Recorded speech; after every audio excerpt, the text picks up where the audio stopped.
Welcome to the Successful Nonprofits Podcast. I'm your host, Dolph Goldenberg, and today we are going to be talking about communication strategies with Michael Hamill Remaley. It is essential that nonprofits have strong and effective communication strategies. How we communicate impacts and affects our staff, our board, our standing in the community, our fundraising, and ultimately our clients. Now more than ever, communication is key. We are living in unprecedented times, and it is essential that as an organization, you have a way to really communicate to your community and your constituents what you're doing, how you can help them, and get your message across. I have to share with you real quick how I met today's guest. So obviously I've got a podcast, it's this one, and I get a lot of pitches for podcast guests. I mean, a lot of pitches. I would say in any given week, I typically get 5 or 6 podcast guest pitches. And I pride myself because I always respond. Even when the same PR person emails me 4 times about the same guest and I've responded 3 other times, I will still respond. Although typically the 4th time I will get a little catty and forward the prior response to them. Well, Michael approached me about a podcast guest that I was not interested in. Now, that's not too terribly surprising because honestly, typically I turn down about 9 out of 10 prospective podcast guests. But at the same time, I was really intrigued by the way that Michael pitched it. It was such a good pitch, even though I was not interested in the guest, just not a good fit for the show. It was such a good pitch and it was so well written that I'm like, I need to check this person out. So I go up to the person's website, and first of all, my very first glance at the website, I thought, I got to have this person on the podcast. Now that's someone who clearly has put a lot of thought and intentionality into their website. And then I started to read it. Yeah, I know, listeners, that sounds bad. I did not even read the website before I thought I have to have this person on it. As I started to read it, I have to tell you, my podcast jowls were salivating. I'm like, oh my gosh, I love the way this person approaches the world and approaches the work. So pretty much then, instead of just my custom, and by the way, I kind of have a template that I use to say thanks, no thanks, I had to really modify that template and say, Michael, yeah, I'm sorry, I don't think this is a good guest for us, but I think you're the meat and potatoes of a great episode. So we got to get you on the podcast. So we went back and forth a little bit about it. And after a little arm twisting and wrangling, I'm so excited that we got Michael on the podcast. So Michael has got a ton of media, PR, communication experience with nonprofits. His website mentions everything from report writing to issue campaigns and everything in between. And again, when you visit his website, at the end of this episode, I'm going to give the URL. When you visit his website, it just makes you want to read more. It is the definition of a great website. So with this as the intro, Michael, welcome to the podcast. Hello. Thank you for having me. My brain is about to explode from all that positive feedback. Wow. Thank you.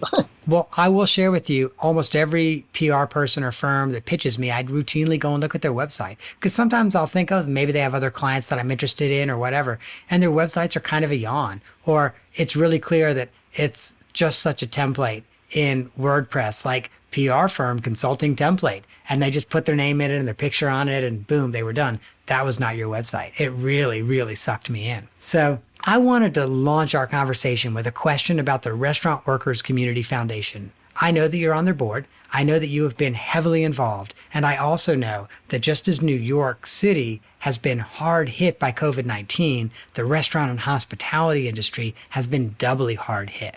So if I am a betting person, you reworked some communication strategies as COVID-19 was hitting. Can you tell us about that? Yes. So it has been a just bonkers 5-6 months. So Restaurant Workers Community Foundation is a young organization. We launched in September 2018. Very modest goals. We are an all-volunteer organization. The reason why I'm associated with Restaurant Workers Community Foundation is because my husband works in the restaurant business. He is the co-founder of the Restaurant Workers Community Foundation. And one of his colleagues who wanted to start it with him had this idea and no experience in nonprofits. And they came to me for advice. And so I've been involved from the very beginning. And when we got to January of 2020, looking out on this great year with a booming economy and thinking about all the systemic problems in the restaurant industry, we're focused on wage issues, career ladders, sexual harassment, fair treatment of immigrants, mental health and substance abuse issues, all these things that are really endemic in the restaurant industry.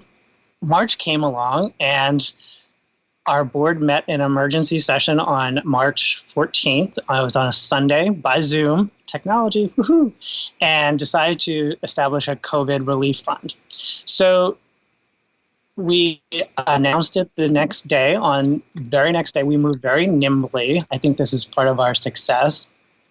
And I think the other thing to know is that our organization is made up of 20 volunteer board members who do the bulk of the work. We're a working board, and we have some amazing communications folks on that board. We had in January, one of our board members had stepped up to chair the communications committee, Carolyn Hatchett, who had been a major writer at Star Chefs, which is a kind of like an online media organization that is focused on the restaurant industry, and she had a huge number of contacts. The president of our organization, my husband, John DeBerry, is a former editor of the Food and Wine Cocktail book, and so he, had a lot of contacts at a whole bunch of media organizations. And one of their volunteer communications folks was kind of like in the firmament of the communications apparatus of Momofuku Restaurant Group. So we had some people who are really, really well connected in the food media business. And when we decided our board gave us the mandate to launch this COVID relief fund,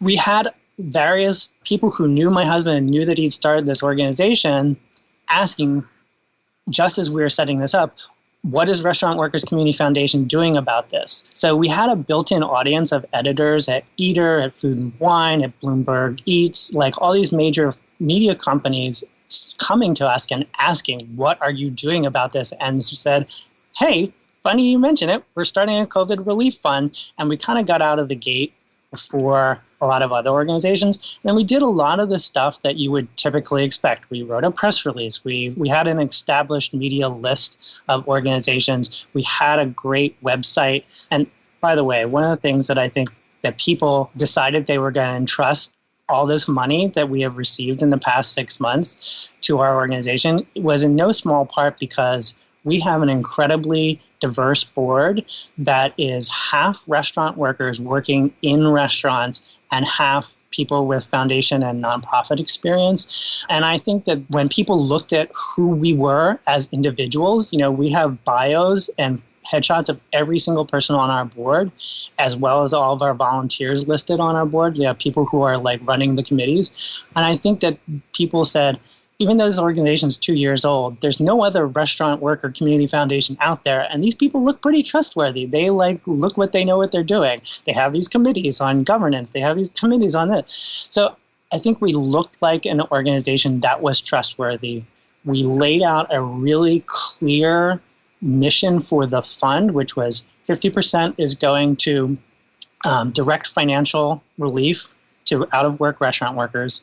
25% is going to existing nonprofit organizations that service restaurant workers with pro bono legal advice, food assistance, mental health assistance, et cetera. And another quarter is being set aside for a zero-interest loan program for restaurant businesses to get up and running again when the crisis is over. So I think the combination of getting out of the gate really early, having clear established relationships in the food business, in the food media world, and having a really clear idea about what the money was going for by people that, at least on paper, look really trustworthy. And I think that we are really tried really hard. When you look at our FAQ on our website, the COVID Relief Fund FAQ, we are extraordinarily transparent about every dollar that's come in, where it's come in from, where it's going out to, and we try to update it on a very regular basis so that people can say, oh, this week they're up to $7.1 million, which we're up to $7.1 million. So, all right, Michael, there is so much that I want to unpack there. Here's the first thing I want to unpack. I'm going to go back a little bit, but we've got to talk about this. So you mentioned Yeah, the food and beverage journalists, and editors, they just knew to call us up because we were the go-to for the industry. Now, I'm assuming that did not just happen. Yellow Pages no longer exist. So it's not like someone pulled up the Yellow Pages and said, let's see, Restaurant Workers Foundation. No, not under the R. What do I look under? So I'm assuming that when you got started in 2018 and in 2019, you were building your media list and you were building media relationships. Oh, yes. The smartest thing I ever did, and I take full credit for this, when we were going to do our first gala event, and this is an organization that had $0, so had no money to do an event. We did an event that everything was contributed, like a corporate sponsor gave us their space, whatever, and we wanted to have some sort of speaker, but we had no real track record. The speaker that we reached out to was the editor-in-chief of Eater. So I don't know if all of your readers, pay attention to Eater, but like all across the country, Eater is like the insidery online publication. It's a Vox Media publication that, really has always covered the great food trends and like the restaurant trends and who's opening, who's closing. People in the restaurant industry follow it religiously. And we asked Amanda Clute to be our headline speaker for our big fundraising event. She was amazing. The president of Restaurant Workers Community Foundation and I went and met with her before she agreed to be our headliner. And we had just an amazing conversation about our work, our issues, and why we were focused on the issues that we were. She came in September, on our first anniversary of September 2019, which was less than a year ago, many lifetimes ago. And Gabe just like hit it out of the ballpark. And like, not only did she give an amazing speech, she also bought like 20 different auction items, silent auction items. I think she spent her entire like salary on our auction items. So God bless her. That relationship was incredibly important, not only because Eater had covered us before when we launched our organization, but has continued to cover us.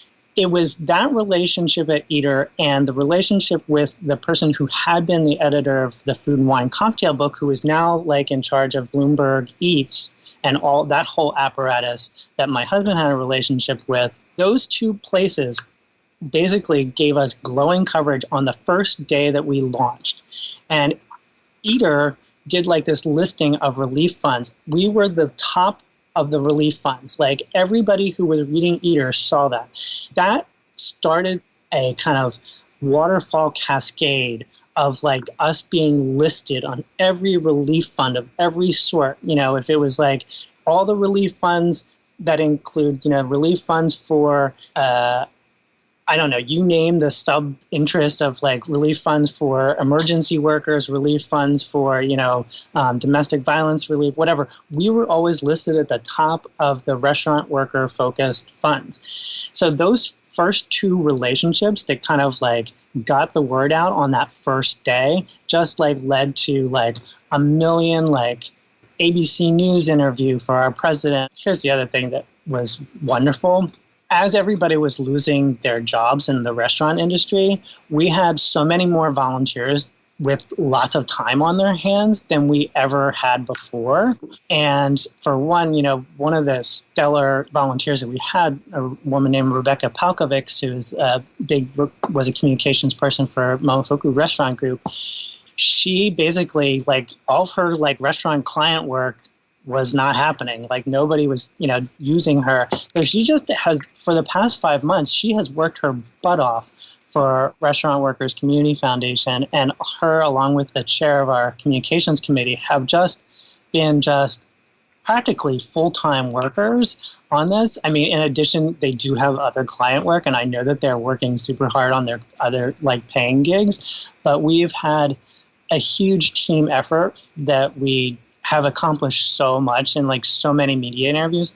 That said, the media is definitely trailing off. It's not like it was like 3 months or so ago where people were just like really focused on the needs of restaurant workers. And we're currently like trying to pick up on an op-ed, basically calling out Washington, D.C. for their lack of care for restaurant workers who just lost their $600 per week supplemental funds. I mean, they're in dire conditions. Restaurants are not ever going to come back the way they were.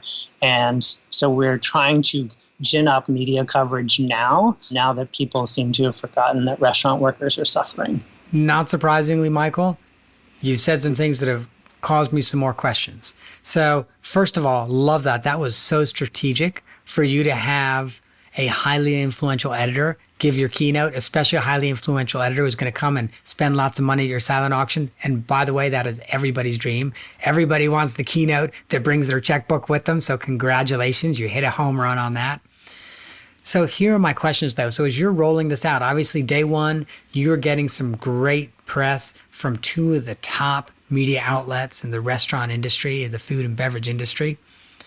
Did you also put together a press release, or were you primarily just working the phones and talking to editors and reporters? What were you doing? We did. We already had an existing kind of target list of 40 media folks, media sources prior to the COVID relief fund that we were already communicating with. And it was a mix of food press, philanthropic press, labor press. So that was a kind of mix of established, we'd been sending them, we were a young organization that hadn't done that much at that point. We weren't bombarding them monthly with non-news news. We really only were sending out press releases when we were making grants. We made a big release when we made our first big round of grants at the end of 2019. So we had that established list. And so we did a press release just announcing what the fund was, what the 50% for direct financial assistance, 25% for nonprofits doing crisis relief services, and 25% for, so laying it all out there in really transparent form.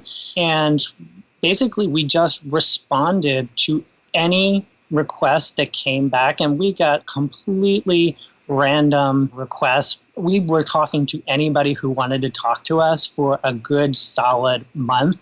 And I think everybody on our core communications team, and that includes the president, who was the face of our organization for those months, were really incredibly, we were working 70, 80-hour weeks for the first month. We were just bedraggled. So we were just responding to anything that happened. One other thing I should mention that was a really smart communications thing that we did, and I can't believe that I got this far into the conversation without mentioning somebody really, really important. Okay, so we're an all-volunteer organization, but we got permission from our board when we had a successful grant fundraising year last year to spend $10,000 on a social media consultant, somebody to basically, the president and I did not have the time to constantly be on social media and monitoring and start having the kind of conversations on social media you really need to have it be effective. So we decided to hire somebody who do that. And we hired a person named Cassandra Rosario, who has her own communications consulting practice. And she started working for us the week that we announced our COVID relief fund. So she was trial by fire, and first of all, the very next month, we upped her contract. We doubled her contract the next month, and she and her team have just been unbelievably effective. We've used that social media conversation in so many ways. I mean, obviously there's a fundraising element. We are also, using it to we started doing these RWCF talks where we are helping the community of restaurant workers come together and hear about topics from how to renegotiate your rent, or not pay your rent if you can't pay your rent, and what kind of communications you should have with your landlord, that kind of stuff, to mental health, how to deal with mental health issues in this era. I mean, you name it, we've been having those conversations. We've been using it in that way.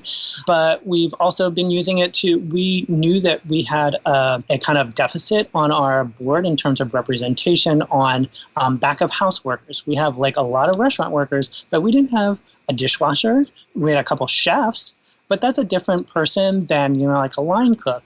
And we wanted that voice. So we used our social media to call in early June for open, volunteers and potential board members. And we got a really wonderful response. We have just, from that whole call, we've been interviewing people for the past 2 months, and we have just put one of those names out to our board to join the board. So we've probably been using just about every form of communication that you could possibly use. We are not on like some of the things. We're not doing TikTok, but everything else, I mean, and we're not on Reddit because we're not those people. But we are, we're on Instagram very heavily. We basically started this crisis with 500 Instagram followers. I don't know what we're up to now. I think we're past, I don't know if we're up to 10,000. We've significantly increased our Instagram following, our Twitter following, our Facebook following, and Facebook is also raising money for us. It's been, okay, I'll pause there because I don't want to overwhelm you.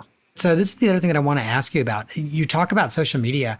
Talk to me about the ways in which you involved the restaurant workers who were impacted to help you amplify your message. Well, a couple of ways. I mean, one of the earliest strategies that we pursued was we have such a wonderful, amazing, diverse array of volunteers. And so we used our social media to thank our volunteers and really highlight what they were doing as a volunteer, really kind of personifying our organization. And, it wasn't just the restaurant workers. I mean, we obviously focus heavily on shouting out the restaurant workers who are involved in our organization, but we also wanted to show that we have nonprofit expertise. So chairing our grant making committee, we have Zach Gliddiff, who is a consultant at Support Center for Nonprofits. We have Bita Jahedi, who heads our fundraising and governance committees, and she's at the Tao Foundation. I mean, we have just an incredible roster of people who have been giving so much of their time. So it's been really great to not just the people who are on the board, but show the pictures of people who have lost their jobs and they're spending their time volunteering for Restaurant Workers Community Foundation and what they've been doing, how they've been, reviewing grant applications, or they've been immersed in the fundraising applications. We had a volunteer, Steve Ali, who lost his job. He's up in, I want to say Syracuse or Rochester. We're up in upstate New York. And, he was a back-of-house kind of person. And he, volunteered. He wanted to be on the fundraising committee. And it was a little bit odd that, a person back-of-house wants to be on fundraising. It's a very specific ask. And we were okay, sure, that's great. And he has been so amazing. He has been basically the right hand to the committee chair and does all of our applications to major foundations now. He's so smart, and giving him a shout out on Instagram is my favorite thing. That is so cool and so awesome. All right, now here's the other thing I got to ask you. You had mentioned that at this point, some of the media coverage is starting to wane. We all know the media kind of has a short attention span, even when they're really committed. There's a news cycle and they chase that news cycle. So how is your communication strategy changing as the media is starting to move their attention to other things? Yeah. Well, as I said, we did start talking about creating this op-ed piece at the beginning of July, which we're now kind of shopping around. If it doesn't get picked up in the next couple of hours, we're actually going to put it out as a public statement and see if that gets us a little traction. So there's that. I mean, the other thing is our programmatic work is not static. So we have additional things to talk about. We're continuing the nonprofit grant making. We try to make announcements when we hit major milestones of fundraising. And we are moving towards launching a new fund that I cannot talk about right now because the board has not officially approved it. We will vote on it at our September board meeting. So we'll have a new programmatic area to talk about. In the midst of all this, we created a restaurant manager's resource guide that helps people, and this is the work of primarily of Rebecca Palkovics on our communications team. She put together in English language and then had it translated into 7 other languages, all from volunteer translators, mind you, because there's lots of restaurant workers who are out of work who will speak other languages, and put together this resource packet. It's nicely designed. It's really cute. Basically helps restaurant managers know what information or where to direct their current or former employees who are asking them, how do I get, unemployment? How do I find health insurance now that I don't have a job? How do I do this? So it's broken out and it has a strong link to a lot of our program areas.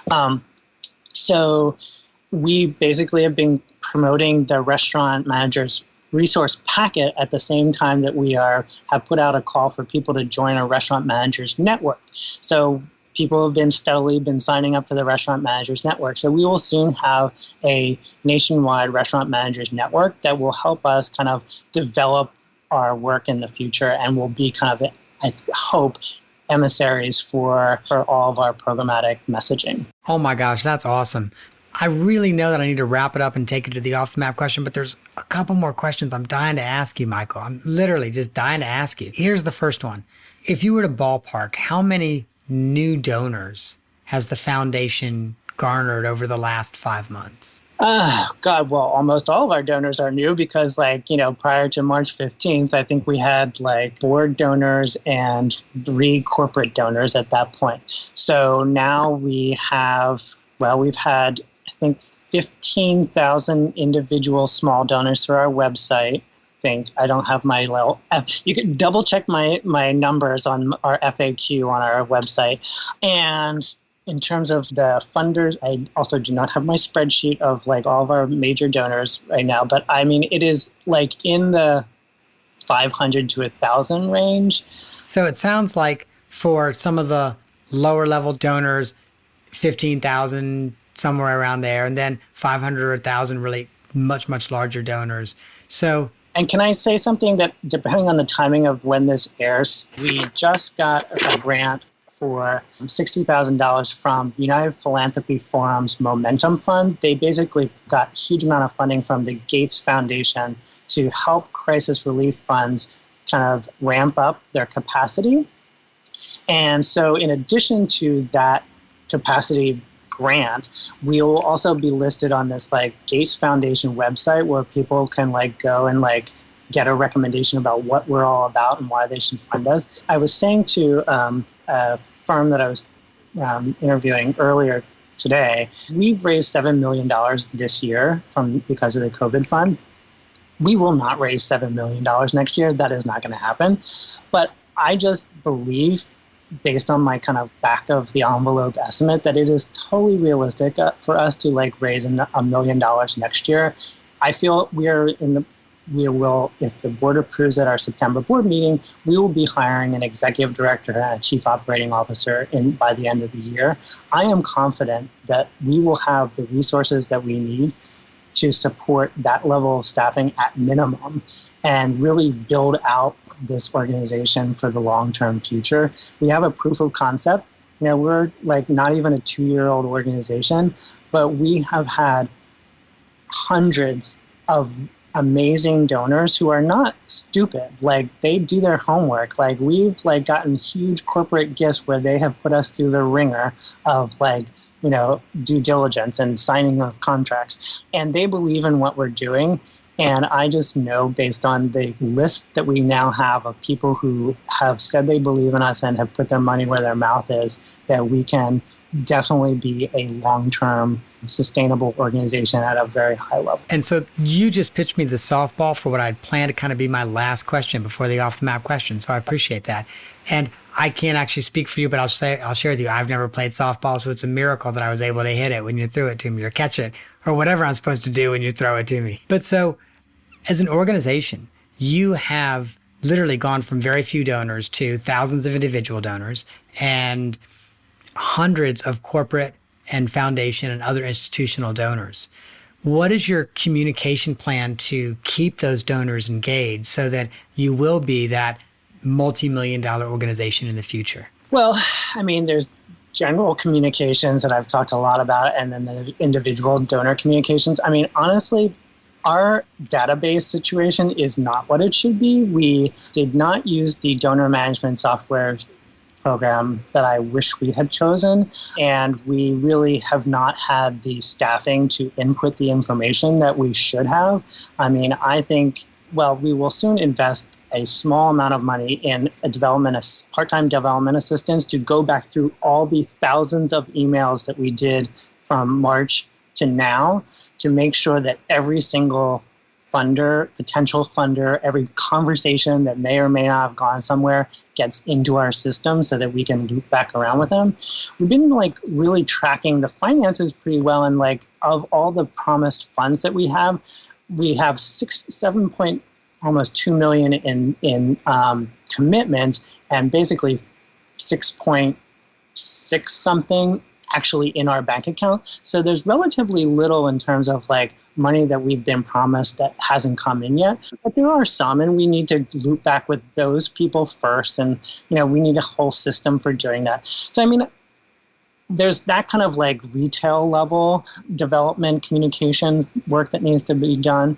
But I really think that like there's some of the core of what we'll be doing in the coming 6 months will be making some decisions about this new fund that we want to launch and really talking more clearly about the work that we have been doing. I cannot believe we got this far in the conversation that I have not mentioned my great love affair with newsletters and putting a ton of content into newsletters. So much that you like feel overwhelmed with it. Like I have a long history of people telling me, I can't read all the content in your newsletter. No matter where I work, it has always been, I feel overwhelmed by all the content in your newsletter. Some of the stuff that we'll be talking about in the coming months will be a newsletter, but I think that there has to be some like real special communications to funders, especially the major institutional funders that are now seeing this proof of concept that could, in 2021, when foundation budgets are kind of reset, I think this year is kind of like a bit of a lost cause. So when people are thinking at the beginning of 2021, like where are we going with our strategy, we're there with a story about we did resource managers packet, we have a growing restaurant managers thing, we're doing all this work in racial justice, we have like two amazing staff, and it'll be about these kind of programmatic things that we have in place. I will share with you that I love that you are focusing on development and getting your CRM in place and all of that, because those are going to be resources so well spent for really cultivating and engaging your donors so that they're with you from year to year. And, they're all not going to walk with you from year to year, but gosh, if just 2/3 of them do, you're a huge success. One other thing that's really important that we'll be talking about is that we also invested money in June in bringing on a person named Nicole Campbell, who runs an organization called Build Up Philanthropy Advisory Group. And she's worked for New York Community Foundation, for Open Society Foundation. She's worked for the D'Alio Foundation. And she specializes in kind of understanding an organization's like institutionalization and legal needs. And she has done a really amazing analysis of like all the things that we need to move out of our infancy and to become like a healthy, happy adult organization. And we will be using that report as a kind of an endorsement of where we are and where we need to get to and why we need the resources we need to get there. That's awesome. That's absolutely awesome. All right, Michael, got to ask you the off the map question because, well, we never let any guest go. Even when we're running over, we never let any guest go without the off the map question. So I understand that you were one of the few people on the planet that has a cocktail named after them. Well, I do have a cocktail named after me. I don't know if I could say I'm one of the few people because I'm sure that my husband has a cocktail book out right now that I'm sure he would point to all the various cocktails named after people. So I probably correct that in advance. But yes, so coincidentally, I was born on the day of the Stonewall riots, the Stonewall uprising, we're calling it now, the riots. So I was born June 27th, 1969, which is the day the riots started. Usually they observe on the 28th, but like it started on the night of the 27th. Anyway, so I was born on the day of the Stonewall riots. That makes me old. I am 51 years old. And my husband, when I turned 40, he was working at the world-renowned cocktail bar PDT, which stands for Please Don't Tell for the uninitiated. It's like the kind of Uber speakeasy where you go in through a hot dog joint and you go through a phone booth and then you're in this little back bar. It's very famous. So I had my 40th birthday party at PDT, and for that party, he created this drink to honor me. It's called the Stonewall Baby. And it is now in his book called Drink What You Want. So you can get the recipe for the Stonewall Baby in the book Drink What You Want. So, Michael, I love that you're pitching your husband's book. Good for you. Good for you. You're a good husband. I have to share with you, before I do this outro, I have to share with you a quick story. And listeners know, you may not know this, Michael, but most listeners know that I every now and then talk about my husband on the podcast with the assurance that even though we get 8,000 or 9,000 downloads a month, he will not be among any of them. So I can say whatever I like about him and know he's not going to hear it. So about, I guess, 5 or 6 years ago, I had a book come out.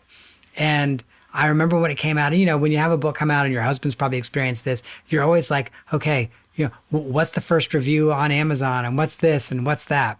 And so the first review on Amazon was actually one of my best friends from graduate school, beat my husband to it. And so I could not help but go into the living room and be like, honey, I just have to let you know that you've already lost out on the first position on reviews. You should really work on getting in this queue quickly. So good for you. You're pitching the book. Better than I did. I haven't even thought to review his book. I mean, he had an amazing review for Publishers Weekly and all these Dave Chang from Mofuku blurbed his book jacket and all these other famous people. So he does not need me at all. I promise you're the most important person in his life. So if you review it, you might be surprised. You might very well be surprised. Michael, thank you so much for coming on and sharing your passion and your expertise and, frankly, your authentic self. I love it. I love it when guests come on and they're like, I'm bringing my authentic self, so good for you.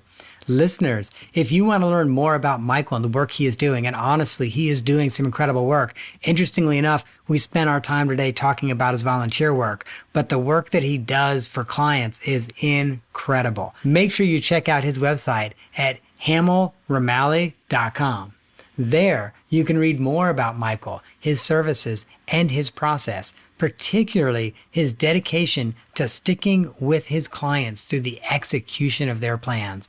And I'll be frank and say there's a lot of consultants out there that will put together a plan for you, but after that, they dash out the door. And if it doesn't work out, they say, oh, well, it must have been the organization. I wrote a great plan. So I will share with you, Michael sticks around with his clients and helps make sure they get that plan done.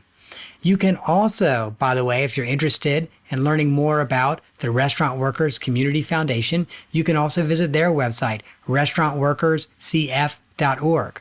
And listeners, there are many reasons why you should visit the website. Obviously, maybe to make a contribution, but also that there is going to be a pro behind their upcoming email newsletter. So if you want to see how an email newsletter is done right, you need to go to restaurantworkerscf.org and sign up for their newsletter.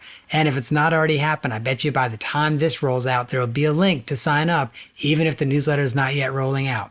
So Michael, thanks again for being on the podcast.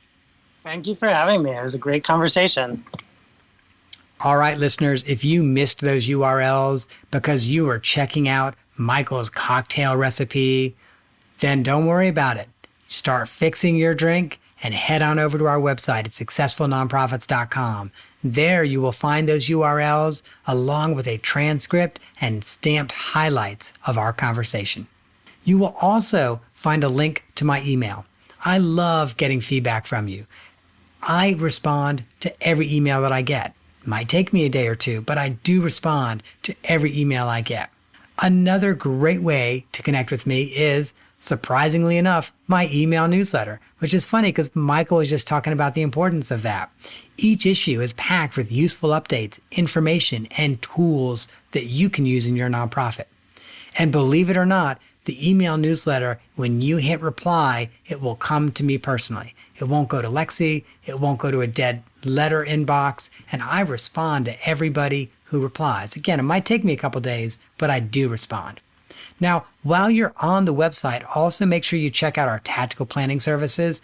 Let's face it, we are in a crisis. Most nonprofits are faring relatively well this year. It's next year that's going to be the tough year, when there's no stimulus, when there's long-term unemployed people who maybe could give something this year but are not going to give something next year. So now is the time for you to be thinking about your tactical planning. If you're trying to figure that out, reach out to me at successfulnonprofits.com. I want to have that conversation with you. And also, one last quick promo. Recessions are stressful. Pandemics are stressful. This election is stressful. So if you are feeling overwhelmed right now, remember that you are not alone. There are a lot of nonprofit leaders just like you that are feeling overwhelmed. And as I've often said, dealing with feelings of being overwhelmed is a lot of what I end up working through as an executive coach. And for that reason, I'm going to be hosting a free webinar on Wednesday, October 14th. And you can sign up for the webinar at successfulnonprofits.com/make time. I will help you feel a little less overwhelmed at a time when it's really easy to feel that way. That, listeners, is our show for this week. I hope that you have gained some insight to help your nonprofit thrive in a competitive environment. I am not an accountant or attorney, and neither I nor the Goldberg Group provide tax, legal, or accounting advice. This material has been provided for informational purposes only, is not intended to provide, and should not be relied on for tax, legal, or accounting advice. Always consult a qualified, licensed professional about such matters.